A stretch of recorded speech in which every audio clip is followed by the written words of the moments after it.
Preseason Week 1 has wrapped up, and boy, did it deliver a whirlwind of emotions, surprises, and yes, some outright overreactions.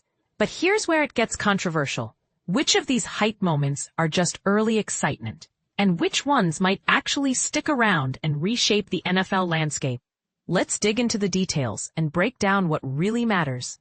Safety concerns dominated early headlines, especially in the Lions vs. Falcons game, which was halted mid-action due to a terrifying injury suffered by Detroit safety Maurice Norris. Thankfully, Norris is on the path to recovery, but that scary collision served as a harsh reminder of how quickly the preseason can turn serious. It's sobering. These exhibition games carry real risks, even as players fight for spots and coaches hunt for answers. The quarterback battles have grown even more captivating.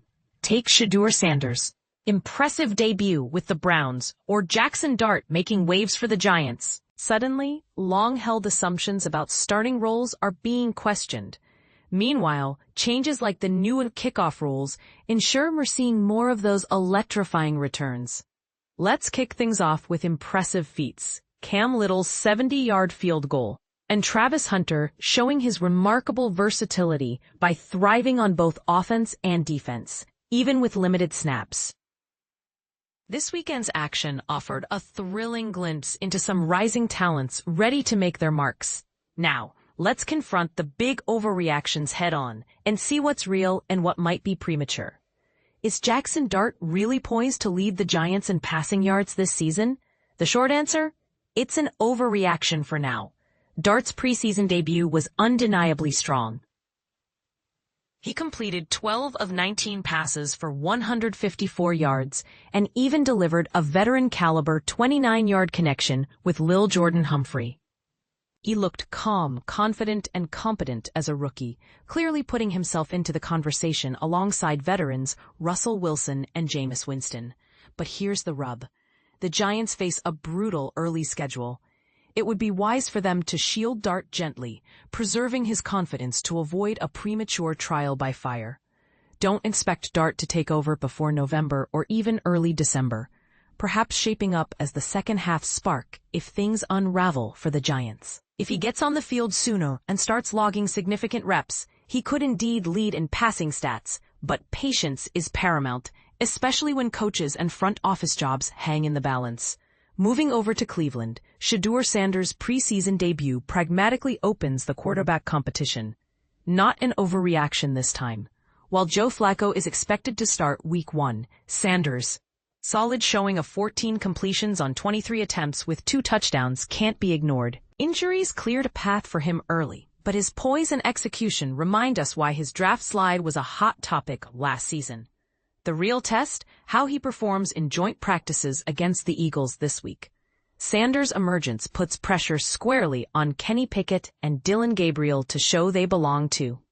This battle might be closer and more open than many anticipated, hinting that Sanders could realistically start a game this year. Then, there's the ever-intriguing Anthony Richardson of the Colts. Has he truly lost the starting QB job? That verdict leans heavily towards overreaction. Richardson's preseason opener was cut short by a dislocated pinky after a hit by David Ojabo, forcing Daniel Jones to step in. Jones did not make a strong claim to take over, completing less than half his passes in limited action. Richardson's injury is a lingering question mark, but it remains day-to-day. The Colts coaching staff still seems to be banking on him as their best option despite the setbacks. This year is a defining moment for Richardson to prove he can stay healthy and deliver. The quarterback situation in Indianapolis remains murky. They aren't confident in any quarterback, so Richardson keeps the nod simply because of potential and need. On the flip side, the Kansas City Chiefs have solved one of their biggest weaknesses, their left tackle position. This isn't an overreaction, but a reality grounded in careful observation. Last season's Super Bowl loss exposed the dire consequences of a shaky left tackle, with all-pro guard Joe Thuney forced into a role he wasn't ideally suited for. This offseason, the Chiefs drafted Josh Simmons, who impressed early in camp and Week 1 without allowing pressure on 7 pass block snaps. Simmons' rapid development after coming off a knee injury in college gives Kansas City a fresh, potential cornerstone to protect Patrick Mahomes' blind side. This offseason fix could be crucial for their pursuit of a championship repeat. Looking at new offensive weapons, Patriots rookie TreVeyon Henderson sets the stage for a sensational rookie year. Reality check. Henderson could easily surpass 1,000 rushing yards. Opening his NFL career with a 100-yard kickoff return touchdown, he showed explosive playmaking ability. While the Patriots currently plan to split work with Ramondre Stevenson, Henderson's versatility as a dual-threat back signals that he may carve out a starring role quickly. If the team continues to develop him early by getting him more carries and targets, Henderson stands poised for impressive numbers. His immediate impact could be a bright spot in New England's rebuild. Lastly, Jalen Milroe's Seahawks debut got some buzz, but expecting him to start a game this season, that's an overreaction. Milroe flashed promise as a third-round pick, showing off arms and mobility assets in limited action. However, he remains behind established starters Sam Darnold and Drew Lock on the depth chart. The Seahawks view Milroe as a developmental project this year, not a starting quarterback. If Milroe does start, it likely signals Seattle's playoff hopes have faded substantially, a scenario that seems unlikely with the current roster's aspirations. So, there it is, a roller coaster of performances, potential, and plenty to chew on from week 1 of the preseason. Which storylines do you think will bear out? Are teams doing their young players a favor by easing them in?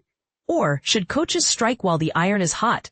Does the quarterback carousel in Cleveland signal a new era or just preseason hype? Let's get the conversation started. What's your take? Realistic optimism or cautious skepticism? Your thoughts might just shake up the narrative further.